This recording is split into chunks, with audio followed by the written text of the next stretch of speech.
इस वीडियो में हम देखेंगे परसेंटेज से पार्ट 4, जानेंगे कुछ और नए कॉन्सेप्ट के बारे में जो हमने पहले नहीं देखे थे। तो चलिए स्टार्ट करते हैं आज की वीडियो।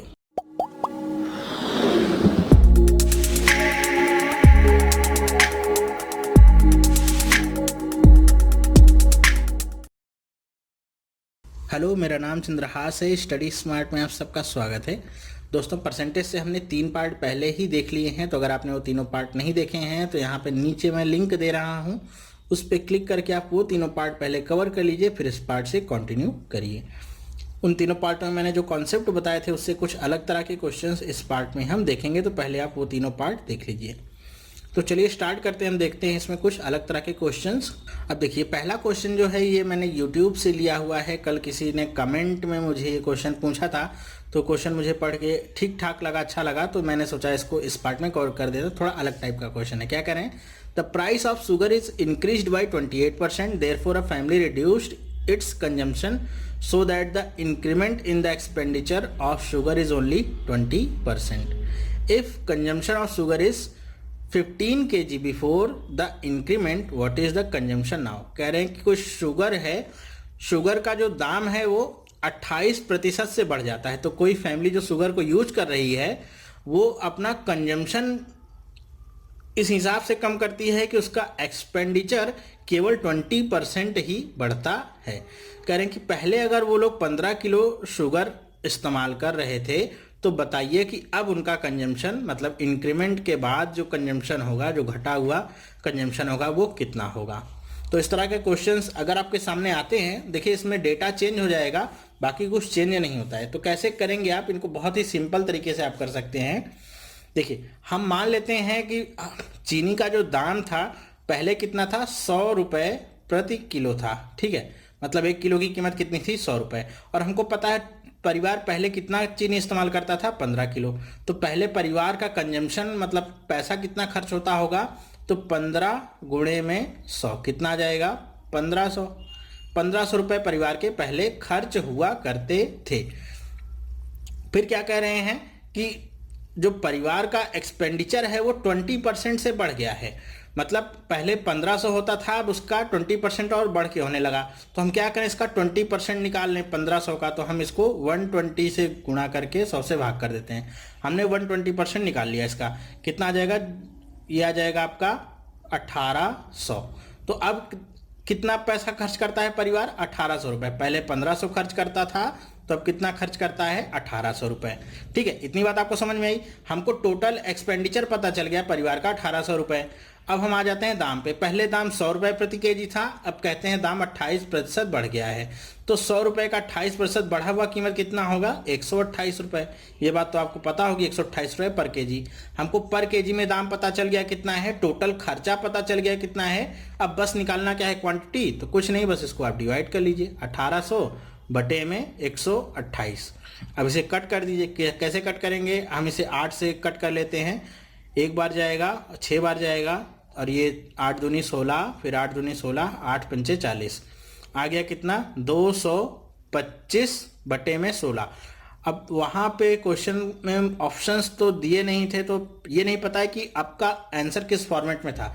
अगर इस फॉर्मेट में ही आंसर था तो आप इसे भी आंसर टिक कर सकते हैं।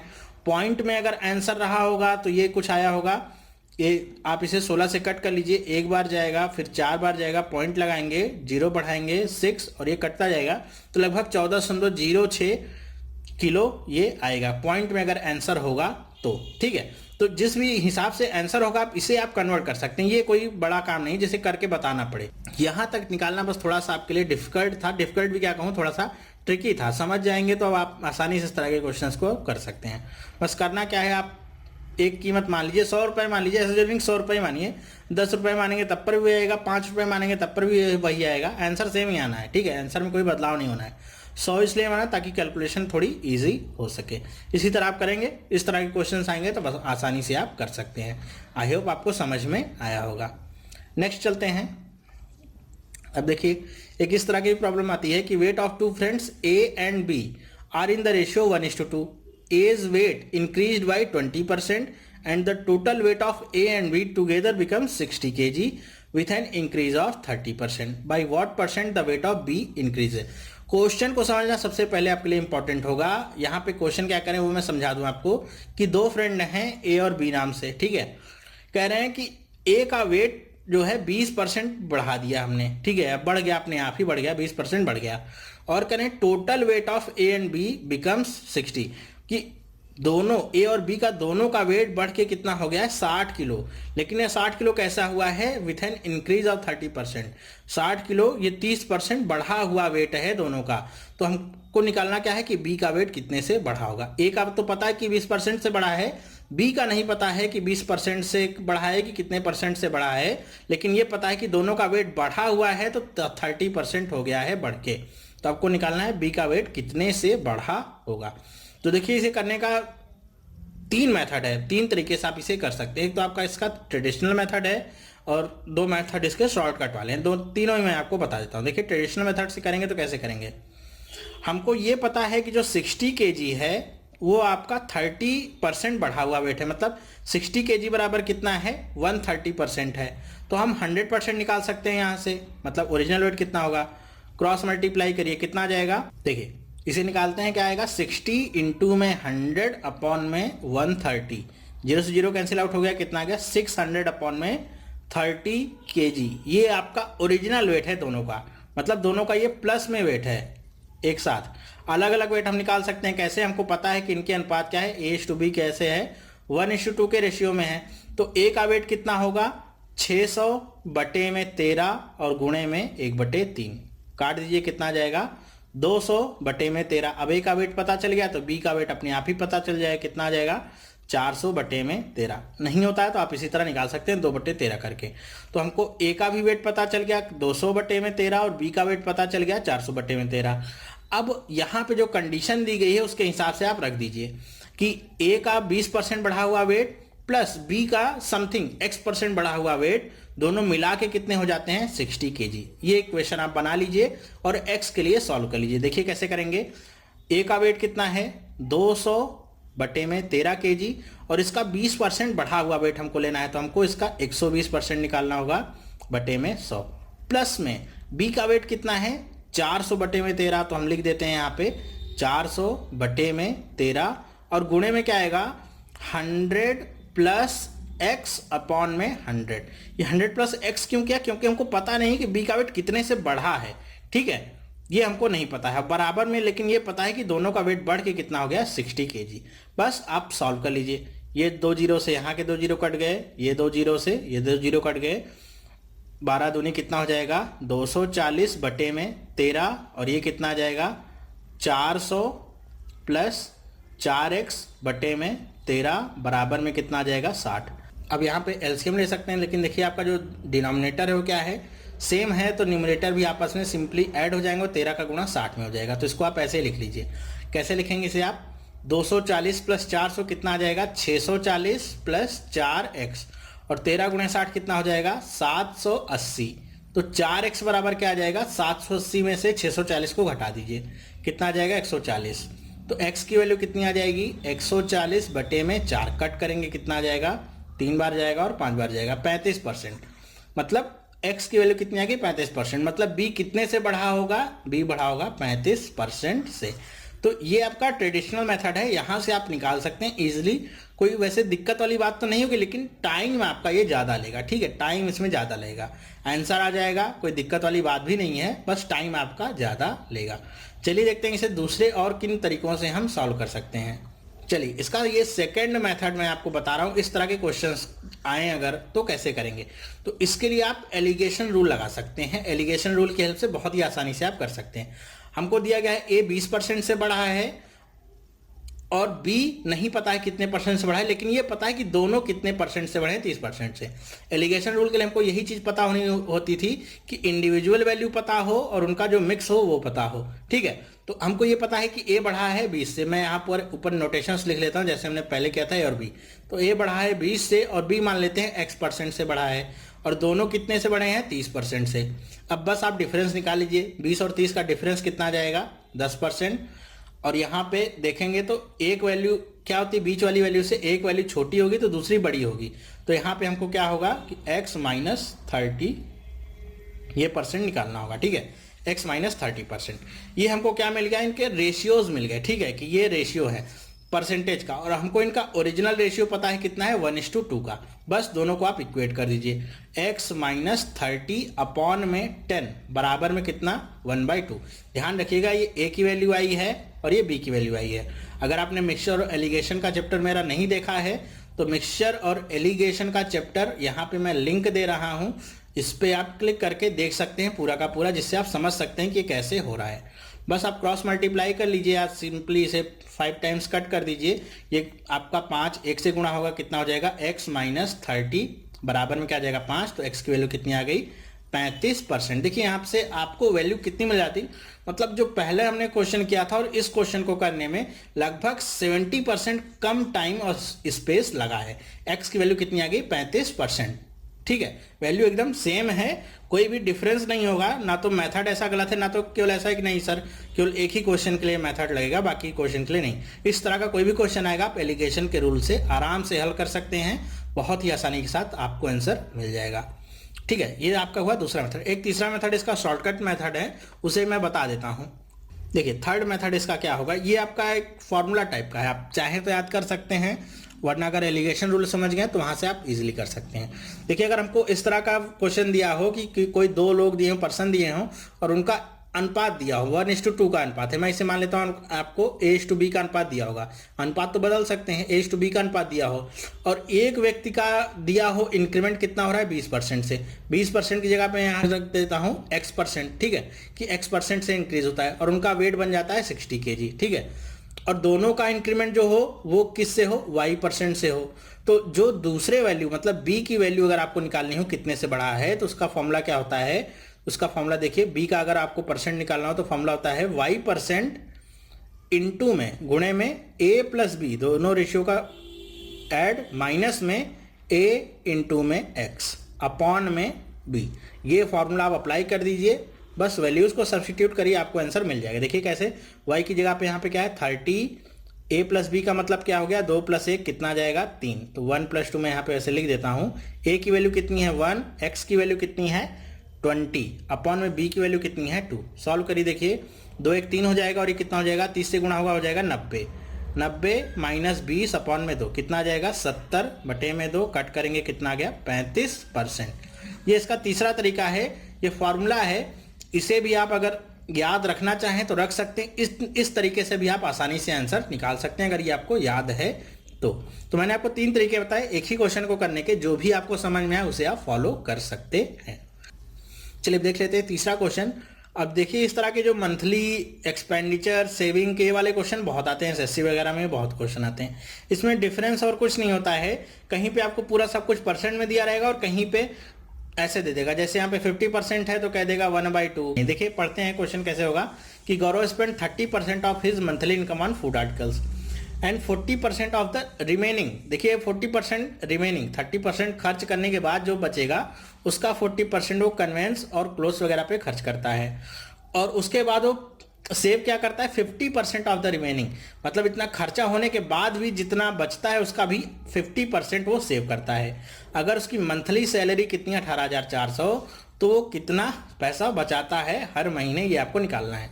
तो इस क्वेश्चन को ऐसे नहीं करेंगे कि आपको पता चल गया ये 18,400 है तो पहले 30% माइनस करेंगे, फिर 40% माइनस करेंगे, फिर उसका हाफ निकालेंगे, तो ये बहुत ज़्यादा कैलकुलेटिव हो जाएगा। इसे ऐसे नहीं करेंगे। कैसे करेंगे, देखिए हम मान लेते हैं उसकी जो भी इनकम है 18,400 वो 100% होगी टोटल, ठीक है। कह रहे हैं उसका 30% खर्च हो जाता है फूड आर्टिकल्स पे, तो उसका 30% खर्च हो जाएगा तो बचेगा कितना 70%, ठीक है। 30% इसका खर्च हो गया, 70% का कह रहे हैं कि 40% खर्च कर देता है वो क्लोथ्स वगैरह पे, तो 70 का हम निकाल लेते हैं, 40% माइनस कर देंगे, तो इसका 40% निकालिए, चाहे 60% निकाल दीजिए, तो क्या आ जाएगा ये 42%, ठीक है। चाहते तो आप इसका क्या करते 40% निकाल के इसमें से माइनस कर देते तो भी 42 आ जाता, चाहे तो आप डायरेक्टली 60% निकाल दीजिए, क्या जाएगा 42%। फिर क्या करें कि जितना बचता है उसका भी 50% वो सेव करता है, मतलब 42 का 50% निकालिए, कितना आ जाएगा हाफ, मतलब 21%। ये है उसकी सेविंग। तो कितना वो सेव करता है 21% वो सेव करता है। अब आप यहां से निकाल लीजिए कि कितना रुपए वो बचाता है, तो 21% ऑफ 18,400। बस इसे आप कर दीजिए, परसेंटेज हटा के यहाँ 100 कर देते हैं, 2 जीरो से 2 जीरो कट गया। अब 21 गुणे 184 करना है, इसे आप जितनी तेजी से कर सकते हैं वैसे कर सकते हैं। स्प्लिट एंड मर्ज लगा लीजिए, 21 को 20 + 1 लिख सकते हैं, तो 284 गुणे में 2 कितना आ जाएगा, 8, 6 और 3 और यहाँ पे 0, ठीक है। और एक बार गुणा करेंगे तो क्या आएगा, 184, ऐड कर दीजिए 4683, 3,864 रुपये उसकी क्या हो गई, सेविंग आ गई, ठीक है। ये इसकी सेविंग है जो हर महीने वो सेव करता है इतना। तो इसमें जो भी वैल्यू आपसे पूछेगा बहुत आसानी के साथ आप निकाल सकते हैं। बस ये इसको 18,400 को लेकर कैलकुलेशन मत करिएगा, आ तो जाएगा उसमें भी, लेकिन बहुत ज़्यादा कैलकुलेटिव हो जाएगा। ऐसे करेंगे 18,400, पहले इसका आप 70% निकालेंगे तो यहाँ पे पहुँचेंगे, फिर उसका भी आप निकालेंगे क्या, 40% निकालेंगे, फिर वैल्यू आएगी, तो बहुत ज़्यादा कैलकुलेशन होगी, ये फॉलो नहीं करना है, ठीक है। नेक्स्ट चलते हैं। अब देखिए क्या क्वेश्चन है, a number is first decreased by 20%, the decrease number is then increased by 20%, the resulting number is less than the original number by 36, then the original number is. कहने की कोई भी नंबर है, पहले उसे 20% डिक्रीज किया गया, फिर से उसी नंबर को 20% इंक्रीज किया गया, और दोनों के बीच का अब जो डिफरेंस आ रहा है, मतलब जो पहले नंबर था अब जो आया है डिक्रीज इंक्रीज होने के बाद, उनके बीच का डिफरेंस कितना है, 36 है। तो आपको ओरिजिनल नंबर बताना है। तो बहुत सारे लोग कंफ्यूज ऐसे हो जाते हैं कि 20% डिक्रीज किया गया, फिर से 20% इंक्रीज किया गया, मतलब वही नंबर तो आ गया, तो इसमें कैसे निकालेंगे, हो सकता है क्वेश्चन ही गलत दिखाओ। तो ऐसी बात नहीं है। देखिए कैसे करेंगे, हम मान लेते हैं नंबर क्या है, 100 है, तो पहले हम इसे 20% डिक्रीज करेंगे। 20% डिक्रीज का मतलब क्या होगा कि हम 80% इसका निकाल लें, तो 80% 100 का निकालेंगे, कितना आएगा, 80। फिर इसको हम 20% इंक्रीज करें, किसको, 80 को 20% इंक्रीज करें, तो इसको 20% इंक्रीज करने का मतलब क्या होगा कि हमें इसका 120% निकालना होगा। तो इसका 120% कितना आएगा, 12 गुणे 8 कितना आ जाएगा, 96। तो 20% इंक्रीज होने के बाद ये कितना आ जाएगा, 96। अब कह रहे हैं कि जो पहले नंबर था और जो अभी नंबर आया उनके बीच का डिफरेंस कितना है, 36, ठीक है। मतलब 100% माइनस में 96% इनका डिफरेंस कितना आया है, ये आया है आपका 36। तो 4% की वैल्यू कितनी आएगी, 36। तो 100% की वैल्यू कितनी आएगी आपकी, बस क्रॉस मल्टीप्लाई कर लीजिए, क्या आ जाएगा, 36 इंटू में 100 अपॉन में 4, कट करेंगे 9 बार कट होगा, और ये कितना आ जाएगा, 900। ये आपका ओरिजिनल नंबर होगा। आई होप आपको ये समझ में। इस तरह कोई भी क्वेश्चन है, हो सकता है परसेंटेज डिफरेंस हो सकता है, इसे कह दे कि ये 25% बढ़ाया जाता है और इसे 20% घटाया जाता है, या कोई भी हो, इसे आप इसी तरह करेंगे। 100 मान लीजिए, जो भी कहता है उतने पे आप आ जाइए, उसके बाद जो भी कहता है उतने पे आप आ जाइए, बस वैसे ही आप परसेंटेज निकालते चले जाइए, आपको सब कुछ समझ में आ जाएगा, कहीं भी अटकना नहीं है आपको, ठीक है। आई होप आपको ये समझ में आया होगा। चलिए चलते हैं दूसरे क्वेश्चन पे, 5वें पे। क्या कह रहे हैं, अब इस तरह का भी एक क्वेश्चन आता है एरर वाला, परसेंटेज एरर जब आपको फाइंड करनी रहती है। मैंने बताया नहीं था, इसलिए इसको भी मैंने इस पार्ट में ले लिया है। A number is mistakenly divided by 9, कि 9 से डिवाइड किया जाता है मिस्टेकनली, मतलब गलती से, instead of being multiplied by 9, कि करना तो था उसे 9 से मल्टीप्लाई, लेकिन हमने कर दिया 9 से उसे डिवाइड। तो आपसे करें कि what is the percentage of error in the result. जब भी इस तरह का क्वेश्चन आएगा तो कैसे करना है इसे आपको, मान लीजिए कि वो नंबर क्या है, x है, ठीक है, जिसे आपको डिवाइड मल्टीप्लाई करना था। अब क्या कह रहे हैं कि हमको 9 से मल्टीप्लाई करना था, लेकिन हमने कर क्या दिया, 9 से डिवाइड।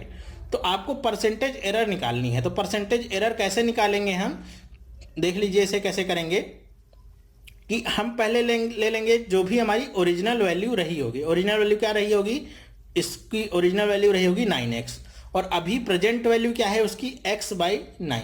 ये क्या है, ओरिजिनल वैल्यू, और ये क्या है, प्रेजेंट वैल्यू। कि होना तो इसे 9x चाहिए था, लेकिन है वो x/9।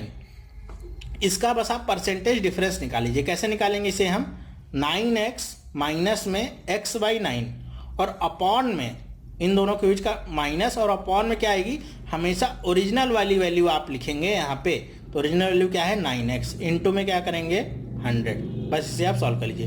9 इंटू 9 कितना हो जाएगा, 81। 81 में से 1 चला जाएगा, कितना आ जाएगा, 80x, अपॉन में नीचे ये 9 जो है ये नीचे आ जाएगा, क्या हो जाएगा, 9 इंटू 9 81x, इंटू में क्या आ जाएगा, 100, x से x कट जाएगा। 81 को जब 80 से भाग देंगे हम तो कितना आ जाएगा, ये आपका लगभग आएगा 9 टाइम्स जाएगा, 98.76%। ये आपका आएगा परसेंटेज एरर, ठीक है, ये परसेंटेज एरर आपकी 98.76 आएगी। तो इसमें बताना क्या था, इसमें आपको ये बताना था परसेंटेज एरर का ये फार्मूला होता है, इसके हेल्प से आप आसानी से कर सकते हैं। कुछ भी इसमें बोल सकते हैं, आपसे कहता है कि 10 से उसे मल्टीप्लाई करना था लेकिन हमने 10 से डिवाइड कर दिया, तो बताइए कितनी एरर होगी। तो कैसे निकालेंगे, ओरिजिनल वैल्यू होगी 10x, नई वैल्यू जो अभी ये होगी x माइनस 10 होगी, इन दोनों के का डिफरेंस निकालिए अपॉन में, नीचे ओरिजिनल वैल्यू 10x, इंटू में क्या करिए 100, तो 10 इंटू 10 कितना हो जाएगा 100, 100 में से 1 चला जाएगा कितना आ जाएगा 99x, और ये 10 नीचे आ जाएगा क्या हो जाएगा 100x, इंटू में क्या आ जाएगा 100। अब देखिए x x कट गया, 100 से 100 कट गया, कितना आ गया 99%, ये आपकी क्या आ गई एरर आ गई। तो कुछ भी आपसे क्वेश्चन पूछेगा तो आसानी से आप कर सकते हैं उसे, ठीक है। तो इस तरह के क्वेश्चन आएंगे तो ये भी आप कर लेंगे, परसेंटेज एरर वाला भी मैंने आपको बता दिया है। अब ये परसेंटेज का जो चैप्टर था यहीं से ख़त्म होता है। मैंने लगभग सारे जितने भी आपके क्वेश्चन टाइप होते हैं सारे के सारे करा दिए हैं, अलग अलग तरह से जो क्वेश्चंस पूछे जाते हैं सारे करा दिए हैं। अब अगर कोई क्वेश्चन रह भी जाता है तो उसे आप आसानी से कर सकते हैं, आपको समझ में आ गया है कि क्वेश्चंस को कैसे करना है, कैसे उसे आपको टैकल करना है, ठीक है। तो ये चैप्टर यहीं से ख़त्म होता है, बस इसमें एक बचा हुआ है वो है सिंप्लीफिकेशन का पार्ट है। वो जब मैं सिंप्लीफिकेशन आपका स्टार्ट करूंगा तब उसे कराऊंगा, जिसमें आपकी वैल्यूज़ होती हैं कि जैसे 1/2 लिखा है तो ये आपका 50% होता है, 1/3 लिखा है तो ये 33.33% होता है। ये सारी वैल्यूज़ जो आपकी आती हैं याद करनी होती हैं आपको, ये टेबल 1 से लेके 16 तक की। तो ये सारे पार्ट आपके सिंप्लीफिकेशन के हैं, तो उसे मैं इसमें कवर नहीं करूँगा, ये आपका परसेंटेज का टॉपिक नहीं होगा, सिंप्लीफिकेशन का टॉपिक होगा। तो जब सिंप्लीफिकेशन कराऊंगा तो इसे भी मैं आपको बता दूंगा और इससे जो भी क्वेश्चंस निकलेंगे सारे करा दूंगा। तो इस वीडियो में बस इतना ही। अब हम मिलेंगे नेक्स्ट पार्ट में। ये आपको कैसा लगा पार्ट मुझे कमेंट करके एक बार ज़रूर बताइएगा कि आपको पसंद आया कि नहीं आया। साथ ही साथ अगर आपको पसंद आया है तो वीडियो को लाइक करना बिल्कुल भी ना भूलें, वीडियो को लाइक करें, जिससे मुझे भी पता चलेगा कि आपको ये वीडियो पसंद आया है। अगर वीडियो पसंद आया तो इसे आप अपने दोस्तों के साथ भी शेयर करिए, उन्हें भी बताइए कि जो टफ क्वेश्चंस होते हैं या कुछ अलग तरीके से जो क्वेश्चंस पूछे जाते हैं उन्हें ईजिली आप कैसे सॉल्व कर सकते हैं। और अगर आप इस चैनल पर नए हैं तो चैनल को सब्सक्राइब करना बिल्कुल भी मत भूलिए, जिससे जो डेली की मेरी वीडियोस होती हैं, मैं रोज़ कम से कम एक वीडियोस अपलोड करता हूं, तो वो आपको तुरंत की तुरंत मिलती रहें, उनके नोटिफिकेशन मिलते रहें, जिससे आपका कोई भी वीडियो छूटे नहीं जो आप ना देख पाएँ, ठीक है। तो अब हम मिलेंगे नेक्स्ट पार्ट में, स्टार्ट करेंगे कुछ नया मैथ के चैप्टर से। तब तक के लिए थैंक यू एंड बाय।